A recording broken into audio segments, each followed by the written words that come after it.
Assalamualaikum warahmatullahi wabarakatuh.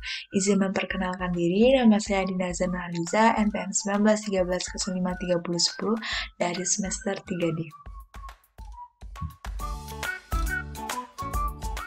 Di sini saya akan menjelaskan tentang konsep dasar hak asasi manusia atau HAM. Pengertian dan hakikat hak asasi manusia. HAM merupakan unsur normatif yang melekat pada diri sendiri manusia yang dalam penerapannya berada pada ruang lingkup dan hak persamaan dan hak kebebasan yang terkait dengan interaksinya antara individu dengan instansi. HAM merupakan sesuatu yang harus diperoleh.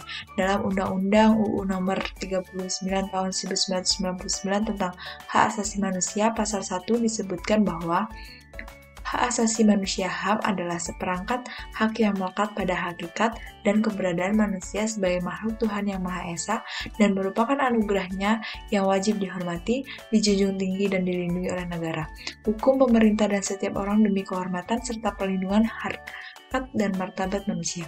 Jadi, dapat disimpulkan bahwa hak asasi manusia HAM merupakan hak yang melekat pada diri manusia yang bersifat kodrati dan fundamental sebagai suatu anugerah Allah yang harus dihormati, dijaga, dan dilindungi oleh setiap individu, masyarakat, atau negara.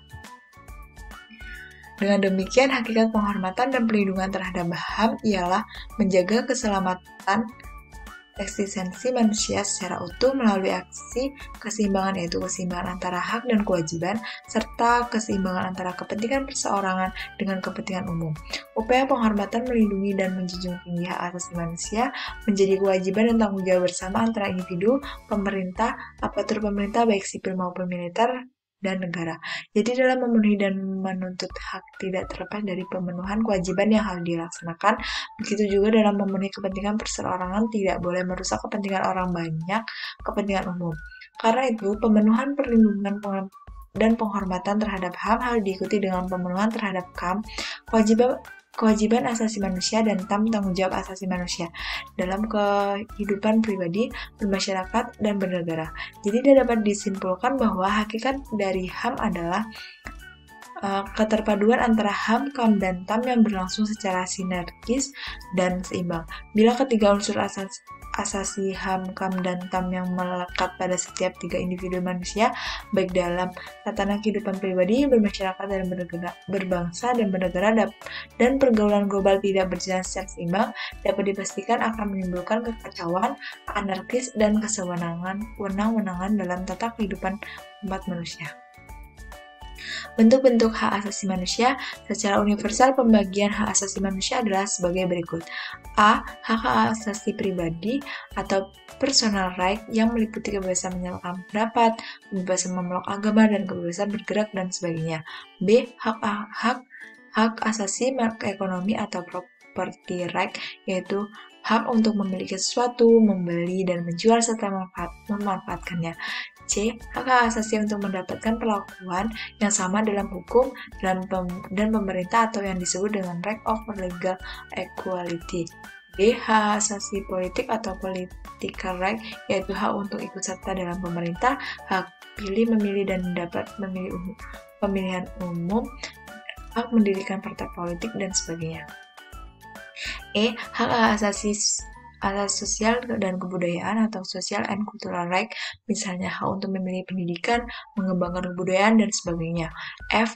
Hak asasi untuk mendapatkan perlakuan, tata cara peradilan, dan perlindungan atau procedur right, misalnya peraturan dalam hal penangkapan, penggeledahan, peradilan, dan sebagainya.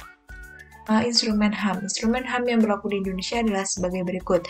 Yang A. Pancasila, 2D2, DD Rausyada, DKK, Pendidikan Kewarganegaraan, Civic Education. Nilai-nilai Pancasila yang terwujud dalam 5 sila merupakan landasan bagi pengembangan hak asasi manusia. Pancasila, terutama sila kedua, menjadi dasar normatif bagi pengembangan hak asasi manusia. Sila kedua, Pancasila memberikan pedoman bahwa bangsa Indonesia mengakui sepenuhnya persamaan harkat dan martabat manusia. B. Undang-Undang Dasar 1945. Di dalam pembukaan Undang-Undang Dasar 1945 terdapat suatu pernyataan yang mencerminkan tekad bangsa Indonesia untuk menegakkan HAM yang berbunyi bahwa sesungguhnya kemerdekaan itu ialah segala bangsa, dan oleh sebab itu maka penjajahan di atas dunia harus dihapuskan karena tidak sesuai dengan peri kemanusiaan dan peri keadilan. Dari pernyataan tersebut sangat jelas bahwa dalam jiwa bangsa Indonesia sudah tertanam bahwa dalam kehidupan berbangsa dan bernegara secara universal semua bangsa menginginkan adanya kemerdekaan dan kebebasan tanpa membedakan agama, etnis, dan golongan. Dengan pernyataan tersebut telah membuktikan bahwa negara Indonesia mendukung dan mengakui sepenuhnya hak asasi manusia berlakunya di seluruh dunia. Saya tercantum dalam pembukaan dalam Batang Tubuh nomor 1945, hak-hak tersebut diatur sebagai berikut. 1. Pasal 27 ayat 1, hak atas kesamaan hukum dan pemerintah.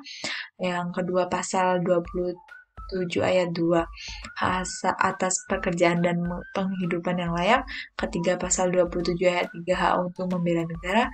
Keempat, pasal 28, kemerdekaan berserikat, berkumpul dan mengeluarkan pikiran. Yang kelima, pasal 28A sampai J, hak asasi manusia.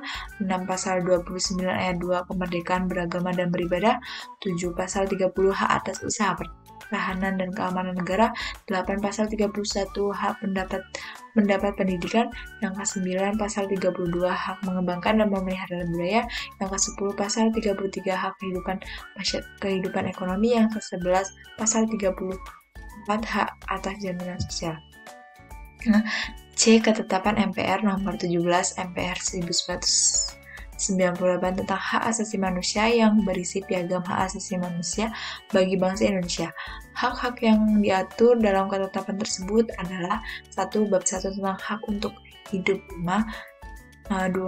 Bab 2 tentang hak berkeluarga dan melanjutkan keturunan, bab 3 tentang hak mengembangkan diri, bab 4 tentang hak keadilan, bab 5 tentang hak kemerdekaan, bab 6 hak tentang atas kebebasan informasi, bab 7 tentang keamanan, bab 8 tentang kesejahteraan.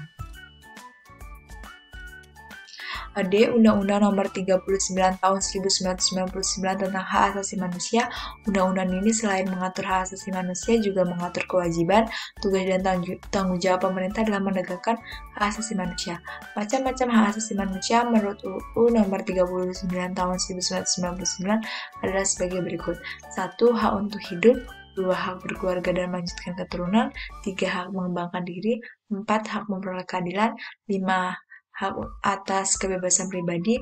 6. Hak atas rasa aman. 7. Hak kesejahteraan. 8. Hak turut serta dalam pemerintah. Hak wanita. Dan yang ke-9, hak anak. Yang E, Undang-Undang Nomor 26 Tahun 2000 tentang Hak Asasi Manusia. Undang-undang ini mengharapkan terwujudnya pengadilan hak asasi manusia.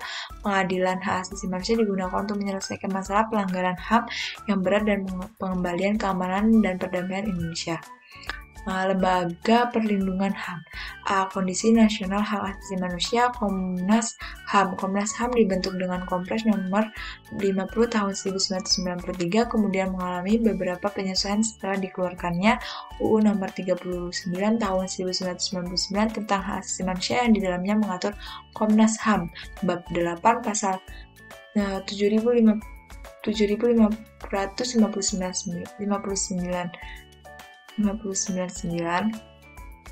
Yang B, Pengadilan HAM. Pengadilan Hak Asasi Manusia di Indonesia dibentuk berdasarkan Undang-Undang Nomor 26 Tahun 2000 tentang Pengadilan Hak Asasi Manusia. Berdasarkan undang-undang tersebut diatur bahwa Pengadilan Hak Asasi Manusia merupakan pengadilan khusus yang berada di lingkungan pengadilan umum dan berkedudukan di daerah, kabupaten, atau kota. C. Lembaga Bantuan Hukum (LBH). Lembaga Bantuan Hukum adalah organisasi independen yang memberi bantuan dan pelayanan hukum kepada masyarakat. Lembaga ini biasanya dikelola secara mandiri oleh para aktivis yang memiliki kepedulian tinggi untuk memajukan penegakan keadilan. Mereka membantu para korban kejahatan HAM atau pihak-pihak lain yang mengalami ketidakadilan hukum. Di Biro Konsultasi dan Bantuan Hukum Perguruan Tinggi, Biro Konsultasi dan Bantuan Hukum dibentuk oleh perguruan tinggi yang mempunyai fakultas hukum. Hal ini dilakukan sebagai salah satu perwujudan tridharma perguruan tinggi, yakni pengabdian kepada masyarakat. Keberadaan lembaga ini diharapkan bisa membantu 10 masyarakat, terutama pihak 8 masyarakat, terutama pihak-pihak yang sedang memperjuangkan keadilan hukum dan HAM. Upaya penegakan HAM dapat dimulai dari lingkungan keluarga, warga sekitar, tempat tinggal, sekolah, dan masyarakat luas. Di lingkungan masyarakat luas, upaya penegakan HAM dapat dilakukan antara lain dengan A. Tidak mengganggu ketertiban, B. Saling menjaga dan melindungi harkat dan martabat manusia, C. Menghormati keberadaan masyarakat masing-masing, D. Berkomunikasi dengan baik dan sopan, E. Ikut membantu terselenggaranya masyarakat yang hidup berdampingan secara damai, C. Menyayangi tanpa membedakan agama, ras, keturunan, dan pandangan politiknya, serta kelompok besar tidak memaksakan kehendak terhadap kelompok kecil dan sebaliknya. Kita sebagai warga negara Indonesia wajib mendukung adanya upaya penegakan HAM yang dilakukan oleh lembaga-lembaga pelindungan HAM. Dukungan tersebut dapat ditunjukkan antara lain dengan sikap A. Menghormati dan melaksanakan instrumen HAM, B. Membantu terlaksananya program penyuluhan hak asasi manusia, C. Mendengarkan dan melaksanakan materi penyuluhan hukum dan HAM, D. Ikut aktif sosialisasikan hukum dan HAM, E. Menghargai hak kaum perempuan, F. Membantu terlaksananya perlindungan hak anak. Nah, kesimpulannya dari penjelasan materi yang saya sampaikan yaitu hak asasi manusia atau HAM merupakan hak yang melekat pada diri manusia yang bersifat kodrati dan fundamental sebagai salah satu anugerah Allah yang harus dihormati, dijaga, dan dilindungi oleh setiap individu, masyarakat, atau negara. Secara universal, pembagian hak asasi manusia adalah hak-hak asasi pribadi, B. hak-hak asasi ekonomi, C. hak-hak asasi untuk mendapatkan perlakuan yang sama dan dalam hukum dan pemerintah, D. hak-hak asasi politik, E. hak asasi sosial dan kebudayaan, F. hak asasi untuk mendapatkan perlakuan tata cara peradilan dan perlindungan. Baik, sekian dan terima kasih.